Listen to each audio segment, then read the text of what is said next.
Cuộc sống đâu lường trước điều gì, tình yêu có thể đến rồi đi. Bàn tay dẫu đang nắm thật chặt mà vẫn lạc nhau. Còn nhớ trong ngày nắng nhạt nhòa, mình quay lưng về phía người kia, rồi bước đi và chẳng nhìn lại dù một lần.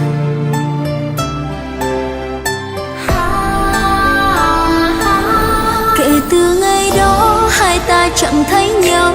Anh sống ra sao, yêu người thế nào, ở nơi xa lạ nhiều lần nghĩ đến anh, rồi hòa đêm đến làm sao em quên.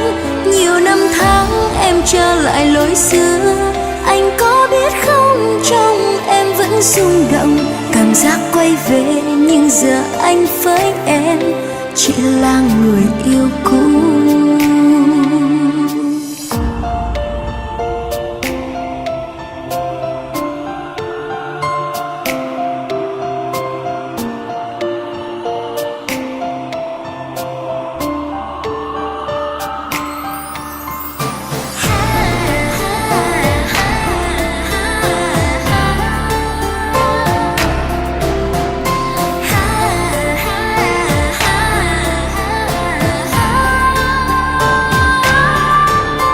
Chuyện cũ nhưng em thấy thật gần, ngày ấy chưa cầm tay một lần. Hạnh phúc đơn giản lắm chỉ là khi được nhìn anh vui. Nhưng phút giây chạy đi vội vàng, và ngày mình xa nhau cũng đến, rồi từng nhớ nhung làm anh muộn phiền nên đã đổi thay.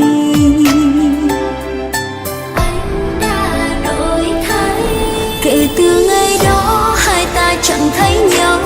Anh sống ra sao, yêu người thế nào, ở nơi xa lạ nhiều lần nghĩ đến anh, rồi hòa đêm đến làm sao em quên. Nhiều năm tháng em trở lại lối xưa, anh có biết không, trong em vẫn rung động.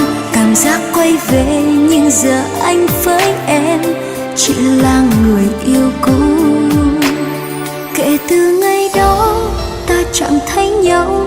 Anh sống ra sao, yêu người thế nào, ở nơi xa lạ nhiều lần nghĩ đến anh, rồi hòa đêm đến làm sao em quên.